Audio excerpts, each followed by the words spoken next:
Você já teve inveja das pessoas ricas? Você já teve inveja quando você vê um irmão chegando com um carrão muito bom? Ou quando você vê alguém tendo um emprego, ganhando muito dinheiro, casas muito bonitas? Você já teve inveja desse tipo de pessoa? Eu também já tive. E teve também um salmista que teve. Um salmista que ele teve muita inveja de pessoa rica. E eu queria falar com vocês hoje sobre esse sentimento que ele acaba corroendo nossos corações. Abre junto comigo Salmo 73, que a gente vai ler agora, para vocês verem a história de Asaf.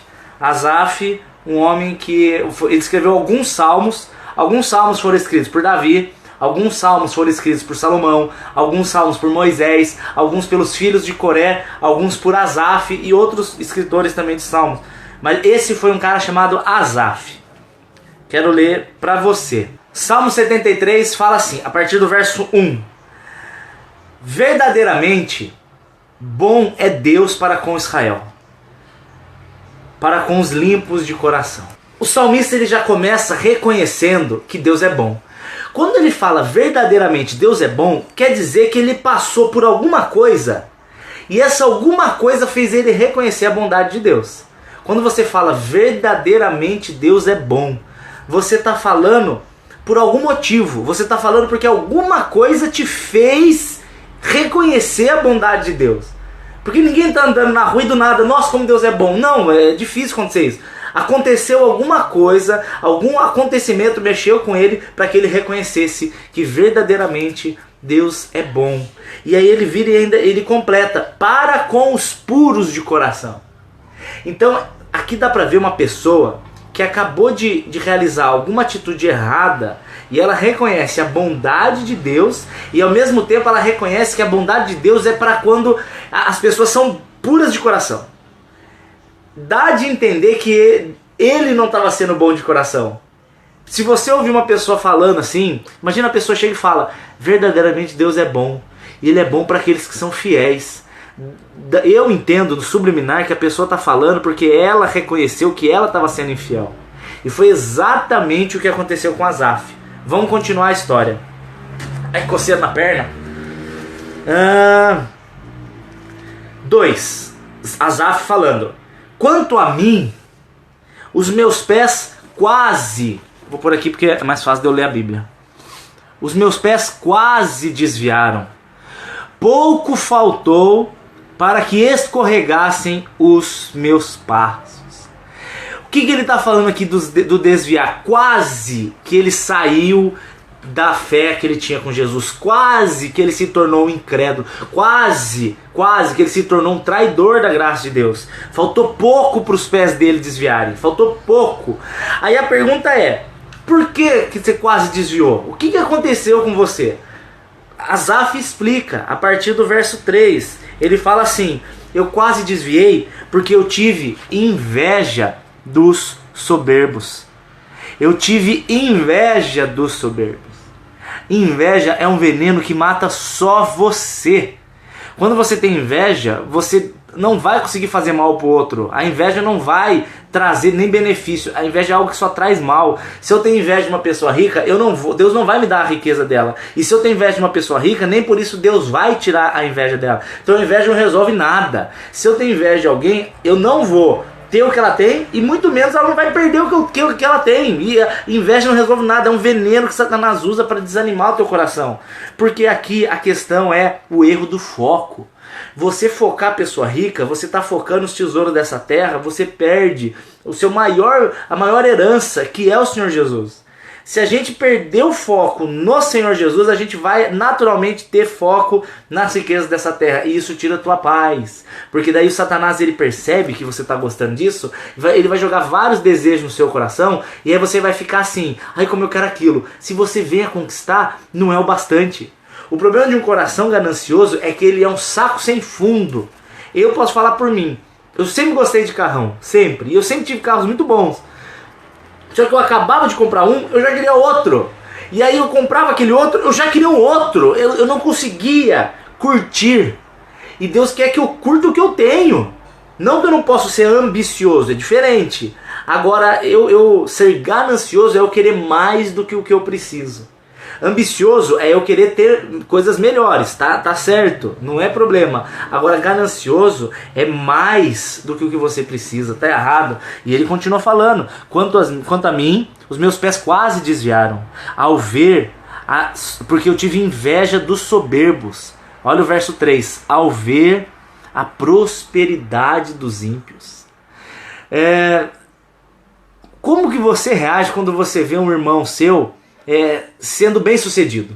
Quando a pessoa ela tem alguma coisa boa, você é daquele tipo de pessoa que você olha com inveja, ou você consegue ser grato a Deus pela vida do seu irmão? Eu vou falar um negócio pra você. Quando eu comecei a ser grato pelo que Deus faz na vida do irmão, eu comecei a ver Deus fazendo a minha. Quando eu vejo um irmão abençoado, eu fico feliz por ele. Eu falo: glória a Deus, Senhor, que o Senhor dê mais ainda para ele, que o Senhor cuide mais dele. Um sentimento sincero desse, dentro da igreja, por exemplo, você chega de Uno velho e chega o irmão do seu lado de Sonata. Você é capaz de chegar e falar: irmão, nem precisa falar pro irmão, fala para Deus: glória a Deus pelo carrão que você tem, glória a Deus, Pai, porque ele pode dar esse... Se você tem esse coração amoroso, cara, você tem um coração que Jesus tinha. Porque se você parar e pensar, Satanás ele tentou pegar Jesus numa dessas. Em Lucas capítulo 4, você vai ver a tentação de Satanás contra Jesus. Uma das tentações foi de mostrar para Jesus os reinos dessa terra. E ele queria que Jesus desejasse aqueles reinos. E ele não mostrou Taubaté, não. Ele não mostrou Dubai. Ele mostrou, gente, a riqueza de Paris misturada com os jardins suspensos da Babilônia e os prédios de Nova York. Ele mostrou só a riqueza, cara. E Jesus virou e falou assim: não quero isso, porque o meu reino não é daqui. Quando você entende que o seu reino não é daqui, a inveja ela deixa de ser algo que domina o teu coração, porque inveja é um inferno, é um saco, inveja. Você fica sendo consumido por si só.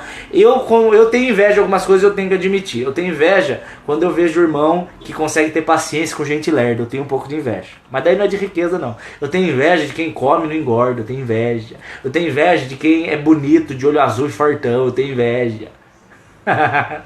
Só que as pessoas quando olham pra mim têm inveja, porque a esposa que eu tenho é a coisa mais linda do mundo. Deus pode dar um marido pra você assim também, em nome de Jesus, ou uma esposa também. Agora vamos ver aqui, agora eu vou partir de agora ler os sentimentos que Asaf teve quando ele olhou a riqueza dos ímpios. Olha o que ele entendeu dos ímpios. Ele olhou e falou assim, a partir do verso 4: os ricos que não creem em Deus. Não há apertos na sua morte, o seu corpo sempre é forte e sadio. Isso Asaf estava achando dos ricos. Eles não têm aperto nenhum na morte, o seu corpo sempre é forte e sadio. São livres dos problemas dos mortais, eles não são afligidos pelos males humanos. Primeiro que isso é uma besteira. Todo rico olha o Steve Jobs, criador da Apple. Genial, um homem gênio, um homem rico, um homem bilionário, um homem reconhecido, morreu com câncer, e um câncer que consumiu ele, que deixou ele sem nenhuma riqueza para salvar. Ele mesmo sendo milionário, ele não conseguiu resolver os seus problemas. Mesmo ele tendo toda a riqueza do mundo, ele não conseguiu curar o câncer dele. Então não vem falar para mim que o rico não tem problema, ele tem problema. Eu durmo tranquilo, eu deito e durmo.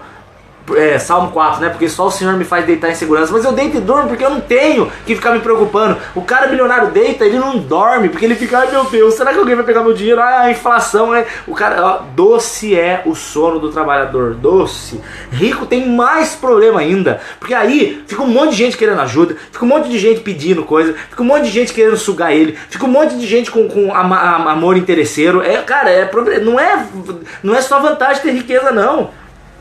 Ele fala assim, no verso 5: são livres das tribulações dos mortais. Capaz que são livres. Olha os políticos ricos aí, tudo travando de medo do Sérgio Moro, tudo travando de medo de ser preso. Cadê? Eles não são livres. Eu tô tranquilo, a polícia pode entrar aqui em casa e fazer o que ela quiser, porque eu não tô devendo nada pra ninguém. Agora esses caras ricão aí, mais da metade tá devendo, sonega imposto, mais da metade mente, mais da metade suborna, mais da metade faz licitação fraudulenta, vão fazer acordos, e é tudo roubalheira, enquanto eu posso dormir, porque eu sei que o Senhor Jesus tem prazer na minha vida, e glória a Deus por isso, tô devendo nada.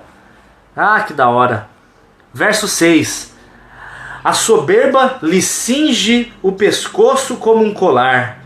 Os ricos se acham: eu sou muito poderoso. Por quê? Porque eu tenho um carro novo. Quer que se dane. E aí você tem um carro novo, você não é melhor que ninguém por causa disso. Do mesmo jeito que se você não tem carro, você não é melhor que ninguém. Sabe o que eu tenho, que eu olho, quem eu olho e me chama atenção? Pessoas que refletem a luz de Jesus. Meu, se o cara aparecer do meu lado com uma Land Rover Evoque, que eu acho um carro maravilhoso, eu vou olhar e falar, meu, legal, carrão, amém. Agora, se eu ouço um menininho, uma menininha, uma pessoa nova, um senhorzinho, aquele que é mais desacreditado, quando ele vem e ele fala das maravilhas que Jesus Cristo fez na vida dele, cara, aquilo me enche o coração, que eu fico emocionado muito mais do que aparecer um cara de Ferrari do meu lado. O verso 7: os olhos dos ricos estão inchados de gordura, não tem limite às imaginações do seu coração, zombam, falam com maldade, na sua arrogância ameaçam, enchem a boca contra os céus, e a sua língua fala mal da terra, pelo que o povo volta até eles e bebe da sua água em abundância. Asaf reconhece a bondade de Deus. Asaf reconhece que ele quase caiu pela inveja dos ímpios. Asaf começa a falar o porquê que ele achava os ímpios felizes, e ele fala ele fala só besteira. Ele acha que o rico é mais feliz porque não tem problema, tem um monte. Ele acha que o rico é mais feliz porque ele não tem aflições, ele tem um monte. Ele acha o rico feliz porque o povo vai todo atrás dele para tomar das suas águas. Inveja de gente interesseira? Pelo amor de Deus, eu tenho inveja de quem faz ao vivo e o ao vivo não trava, isso é verdade. Vamos lá, olha no verso 11. Asaf continua falando dos ricos. Ele fala assim: como sabe de alguma coisa? Eles dizem: como sabem de Deus alguma coisa? Ou como há conhecimento no Altíssimo? Pior que a maioria de cara muito rico mesmo, ele vem a ser ateu, né? Porque ele não tem dificuldade, então ele ora ele não ora, mas enfim. São assim os ímpios, sempre em sua segurança, e as suas riquezas aumentando. Olha agora, cara, o pensamento trouxa que Asaf teve.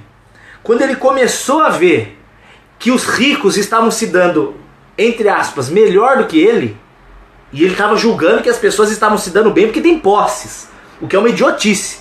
Para mim, uma pessoa vitoriosa é uma pessoa feliz e com uma família centrada em Jesus. Isso não tem preço. Uma pessoa que tem um sono doce, uma pessoa que tem uma consciência tranquila, uma pessoa que tem que sabe no seu interior, que não está devendo nada para ninguém. Isso é uma delícia, isso não tem preço. Eu estou lendo Salmo 73. Aí no verso 13, Asaf vira e fala, para mim é o auge da estupidez de um crente. Auge da estupidez de uma pessoa que crê. Quando ela vira e fala assim, olha o verso 13: na verdade, estou purificando o meu coração em vão. É em vão que as minhas mãos são inocentes. Meu Deus do céu, eu acho que se a pessoa pensa um negócio desse, é porque Satanás acertou uma flechada no meio da testa da pessoa. Vou trazer para um português mais moderno. Por que eu vou para a igreja se eu não tenho um emprego, se eu não tenho um casamento? Por que eu vou continuar sendo fiel a Deus se eu não tenho o que eu quero? Querido, esse é o maior pensamento de uma pessoa interesseira. Você não lava as suas mãos na inocência e você não purifica o seu coração pensando no que você vai conseguir. Você faz isso porque Jesus não teve meias palavras quando ele foi dar a vida dele para você. Jesus não teve meio termo, não. Jesus abriu mão da glória dele. Jesus abriu mão do reino dele. Jesus abriu mão de adoração que ele teve por milênios e milênios sendo adorado. Ele parou, desceu, assumiu uma forma de homem, foi cuspido, foi morto, judiaram para você ter uma chance. Para você ter uma chance de ser salvo do inferno que é desgraçado. E Jesus, ele te amou, ele não mediu as consequências, ele foi até o fim. Ele foi até o fim, podendo parar. Tá? Jesus não foi até o fim porque ele era um pobre coitado, não. Ele foi até o fim porque ele era o Deus Todo-Poderoso. Ele foi aguentando, tendo o poder de estalar o dedo e fulminar a terra, porque ele fez isso por amor. E aí vem a pessoa e fala pra mim que ela lava as mãos da inocência e que ela purifica o coração em vão, porque ela não consegue o que ela quer. Você é um baita de um interesseiro, de uma figa, tá? Você não é digno do amor de Jesus Cristo por você, porque você tá amando Jesus Cristo não porque ele merece, mas porque você quer ganhar alguma coisa com isso. Seu safado e sua safada. Que em nome de Jesus o seu coração seja transformado e você pare de pensar desse jeito. Que raiva. Mas não fica triste não, porque eu já pensei assim também, tá bom? Esse puxão de orelha foi só para você acordar. Verso 14. Continua. Asaf está chorando. Asaf está no momento mimimi. Asaf está no momento onde ele precisa de alguém segurar os queixos dele e dar uns 3 tapas na cara. Pá, pá, pá, pá, pá, pá. Acorda, cara, acorda. É isso que ele está precisando. Todos os dias sou afligido. Oh, sou castigado a cada manhã. Oh Deus, que não cuida de mim. Assim que Asaf estava. Vocês já viram um crente quando vai orar, muito triste, e eles imitam a ovelha? Oh Deus, ajuda, Deus, eu sou pobre, sofrido, Deus, eu sou sofrido. Vocês já viram isso? É cansativo. 15. Aí ele reconhece. Aí Asaf percebe o caminho estúpido por onde ele estava andando. Aí ele vira e fala: meu Deus, se eu tivesse falado desse jeito, eu teria sido um traidor da geração dos filhos de Deus. Por quê? Vamos voltar desde o começo. Asaf, ele começa reconhecendo a maravilha de Deus. Ele começa reconhecendo que ele quase desviou. Aí ele começa a falar, a terceira parte, ele começa a falar o porquê que ele queria ser rico. Ele queria ser rico porque ele acha que ele não ia ter problema. Que idiota. Aí no verso, daí a quarta parte desse processo de transformação na vida de Asaf, ele vira aqui no verso 15 e fala: meu Deus, se eu tivesse falado isso, eu teria sido traidor de Deus. O pior não é o cara incrédulo, o pior é o cara que crê e trai. Pra mim o pior não é uma pessoa que nunca ouviu falar de Jesus, o pior é a pessoa que ouviu falar, sabe do Senhor Jesus e continua tendo uma vida desgraçada e safada, patife. Isso é pior. Aí ele vira no verso 16. Aí, cara, no verso 16 é a transformação onde Deus resgata Asaf. Ele está resgatando Asaf de volta. Ele fala assim: quando eu tentei compreender isso, fiquei de sobremodo perturbado. Porque ele não conseguia entender. Ele ficava assim: mas por que o rico não tem canseira? E por que às vezes o fiel tem? Por que o rico às vezes não passa problema? E por que às vezes o fiel passa? Ele começou a pensar. O que ele fez? Presença de Deus. Na presença de Deus, ali dentro daquele lugar que eu gosto de chamar de o esconderijo do Altíssimo, Salmo 91, ali no esconderijo do Altíssimo nada me atinge. Ali no esconderijo do Altíssimo, a presença de Deus, ela me traz a alegria que eu preciso para ficar sorrindo. Ela traz a paz que eu preciso para dormir tranquilo. Ela traz as respostas que eu preciso para as questões que eu não consigo entender. A presença. E a presença de Deus não necessariamente é a igreja. A presença de Deus às vezes é dentro do seu carro com o louvor ligado. Às vezes é na sua cama orando. Às vezes é ouvindo uma live de um anjo gordo obeso de Taubaté com a camisa do Pokémon. Não sei. A presença de Deus é quando você abre o seu coração para ouvir a voz do Espírito Santo de Deus. Até que entrei no santuário de Deus e eu entendi o final das coisas. Quando você está na presença de Deus, você entende o final das coisas. Por que você quer um carrão? Por que você tem inveja dos ímpios? Por que você está sofrendo? Por quê? Se o que interessa é depois. O porquê agora vai me tirar a paz? Por que o agora vai roubar a minha alegria? Não vai. Porque no fim eu tenho a coroa. Lembra de 2 Timóteo 4? Paulo está para morrer. E ele está para morrer. As últimas palavras dele, praticamente, o último texto que ele escreveu foi 2 Timóteo. Ele vira e fala: cara, olha, eu combati o bom combate. Passei por essa terra. Eu combati o bom combate. Percorri a carreira. E eu guardei a fé. Que delícia saber que eu já cumpri o propósito de Deus. Já cumpri. E o diabo não pegou minha alma. Esse mundo não roubou minha alegria. Esse mundo não me tirou o Espírito Santo de Deus. Fiel até o fim. Eu fui fiel até o fim. E aí ele vira e fala: desde agora a coroa da justiça me está guardada, a qual o Senhor Deus, justo juiz, dará essa coroa para mim. E não somente para mim, mas para todo mundo que também amar a vinda de Jesus. Que delícia não ser vencido pelos desejos de agora, mas ser dominado pela esperança do amanhã. Que coisa gostosa que é ser fiel a Jesus, cara. Entrei no santuário de Deus e entendi o fim deles. Verso 18. Certamente, Senhor, tu colocas os ricos em lugares escorregadios e os lança em...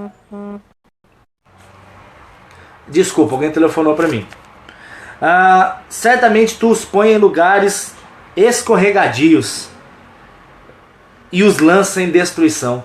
Lugar escorregadio, porque o amor ao dinheiro é algo muito... É uma linha muito tênue entre a fé e a incredulidade. Porque quando você não tem muitos recursos, você depende de Deus. Quando você precisa de alguma coisa, você recorre a Deus em oração e você vê o sustento vindo da mão dele. O problema é que a pessoa, quando ela é muito rica, ela corre sérios riscos, eu estou falando do crente agora, de esquecer da dependência dele por Deus. Ele passa a confiar no dinheiro dele. Se vier um problema, você não vai pensar, Senhor Jesus, esteja comigo em nome de Jesus. Não, você fala assim, mas eu já tenho dinheiro para resolver. Outra coisa, o grande problema da pessoa rica, muito rica, é que ela passa a ser o Deus de muita gente. Quando uma pessoa chega, por exemplo, e não tem como resolver o problema, ao invés dessa pessoa orar, ela pensa, não, mas o meu irmão pode me ajudar. Querido, o seu auxílio vem do Senhor. Salmo 46. Eleva os meus olhos para o monte. De onde virá o meu socorro? O meu socorro vem do Senhor. Até que entrei no santuário de Deus e entendi o fim deles. Senhor, você os põe em lugares escorregadios, você os lança em destruição. Verso 19. Repentinamente são destruídos. Repentinamente. Totalmente consumidos de terrores. Como faz com um sonho o que acorda, assim, Senhor, quando dares, os desprezarás. Deus não tem problema com pessoas ricas. Não é esse o problema de Deus. O problema de Deus é com os ricos que creem no seu dinheiro como a sua segurança. O problema não é o crente ter dinheiro, graças a Deus, porque aí você pode abençoar minha vida e delícia se você tiver muito dinheiro. Eu quero mais que vocês tenham muito dinheiro, porque daí se vocês tiverem muito, você pode me abençoar muito. Eu quero que você tenha muito. O problema é você ter muito e você confiar naquele muito e aquele dinheiro virar o seu ídolo. A Nossa Senhora dos 5 reais. Você crê no Deus ouro, no Deus mamon. Aí, filho, você se lascou com o seu dinheiro. Você vai pro inferno chorando com os seus muitos milhares de reais, porque o capeta não quer dinheiro não. E, enfim, assim como faz com... Vamos pegar um cara muito rico, Bill Gates. Eu não conheço ele pessoalmente. Se ele não crer em Jesus, ele um dia vai fechar os olhos e vai morrer, e ele vai abrir os olhos no colo do capeta. Teve uma vida fantástica? Teve. Teve muitos carros? Teve mulheres lindas? Não sei, porque não conheço a vida dele. Mas teve casas bonitas? Provavelmente. Teve reconhecimento? Também acho que teve. Mas se chegar se chegar no final e ele não encontrar o seu nome escrito no livro da vida, você foi a pessoa mais falida. Quero terminar, vamos continuar para terminar o Salmo, verso 21. Ele fala assim: quando meu coração se amargurou, eu senti picadas no meu interior. Algumas bíblias falam meu rim. Eu senti picadas. Por que picadas? Aí ele fala, olha que interessante isso, gente. Meu Deus, tenta entender o sentimento de Asaf. Quando meu coração ficou amargurado. Por que o coração dele estava amargurado? Porque ele estava com inveja da riqueza dos ímpios. Ele estava com inveja do quanto de dinheiro que eles tinham. Mas aí ele entrou no santuário de Deus. E aí quando você cai no santuário de Deus, você percebe o fim das coisas. E quando você percebe o fim das coisas, você percebe como você foi incrédulo. Como você foi incrédulo. Gente, a riqueza desse mundo é ter o nome escrito no livro da vida. A riqueza desse mundo não são posses. A riqueza desse livro dessa vida é ter o nome escrito no livro da vida. E aí, quando Asaf percebeu isso, ele reconhece, no verso 22 ele fala assim: eu era um bruto, eu estava embrutecido e nada sabia. Eu estava como um animal perante ti. Todavia, olha que delícia, oh Deus eterno, quero até cantar um louvor que fala assim, que esse louvor dessa mudança, de quando você reconhece o estado babaca que você estava, e você fala, Senhor, tem misericórdia de mim, porque eu era um bruto, eu não sabia de nada, eu era um idiota, um estúpido, e aí Deus te leva, Colossenses 1,13, Ele te tira do reino das trevas e te leva para o reino do Filho do seu amor. Uma música que fala assim, deixa eu engolir a saliva pra não, como é que fala? Pra não desafinar. Fala assim, ó quão cego eu andei e perdido vaguei, longe, longe do meu Salvador. Mas da glória desceu e o seu sangue verteu pra salvar um tão pobre pecador. Foi na cruz, eu era perdido, cara. Mas ele vira e fala assim, mais um dia eu vi mais um dia senti meus pecados e vi sobre mim o castigo da lei. Mais depressa corri, em Jesus me escondi e um refúgio seguro nele achei. Oh Jesus, essa mudança de mentalidade chama metanoia. Você era um pobre perdido, você reconheceu a sua pobreza perdida e aí Deus te leva para o reino do Filho do seu amor. Oh, maravilha! Hino da harpa é tudo de bom, gente. E aí, cara, ele vira e fala assim no verso 23, eu vou terminar aqui já. Senhor, no entanto, estou continuamente com você. Você me segura pela sua mão direita. Você me guia com o seu conselho e então me receberá na glória. Quando você para e entende que o Senhor Jesus, se você estiver continuamente com Ele, o Senhor Jesus te segura pela mão direita. E aí Ele segurando pela mão direita, Ele vai te guiar com o conselho dEle. E te guiando com o conselho dEle, depois Ele te recebe na glória. Meu Deus. Meu Deus. Eu tô segurando aqui. Se eu tivesse lendo sozinho, eu tava chorandinho. O ranho já tava escorrendo, ó. Fica escorrendo, fica salgadinho na boca. Olha que nojo. Mas aí, ele fala assim no verso 25. E agora eu vou cantar outro louvor, porque eu tô cantor. Ele fala assim: a quem tenho eu no céu, senão a ti? E na terra não há quem eu deseje além de ti.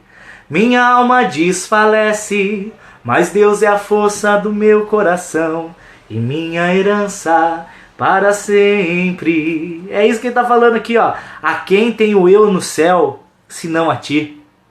E na terra não há quem eu deseje além de ti. A minha alma, minha carne, meu coração até desanimam, mas Deus é a força do meu coração. Ele é a minha herança para sempre. Os que se distanciam de ti, ó Deus, morrerão. Tu destróis todos os infiéis. Mas para mim, mas eu, Dani, você, Ana Paula, você, Adriana Devesa, Denise, a Joyce, você, Camila, você, Mércia, Samarai, a mãe da Luana e do Gabriel, vocês. Bom é aproximar-se de Deus, pois Ele é o nosso refúgio, e eu anunciarei as suas grandes e maravilhosas obras. Aleluia! De novo, a quem tenho eu no céu, senão a ti? E na terra não há quem eu deseje além de ti. Minha alma desfalece, mas Deus é a força do meu coração e a minha herança para sempre. Você também, Carmen. Você também, Eliana. Você também, Patrícia. Você também, Renan. Renan, amigo amado. Não deixe, cara, as riquezas desse mundo, por mais lindas que sejam, roubarem de vocês a coisa mais preciosa que vocês têm, que é a sua herança no céu. Porque a riqueza desse mundo, o diabo pode tirar, ou às vezes Deus pode tirar, a sua saúde Deus pode tirar, ou o diabo pode tirar se Deus permitir, os seus amigos podem sair, o seu emprego pode sair, seu filho pode ser tirado, Deus pode levar a tua filha, Deus pode levar teus pais, Deus pode levar teu marido, tua esposa, tudo isso pode ser tirado. Mas se você se mantiver fiel, as experiências que você teve com Jesus nunca serão tiradas. A presença de Deus em quem é fiel nunca será tirada. E o seu nome escrito no livro da vida, se você permanecer fiel, nunca será riscado. Essa era a palavra de hoje para vocês. Que o Senhor Jesus abençoe e guarde. Amo vocês. Tamo junto. E até o próximo ao vivo, se o Senhor permitir.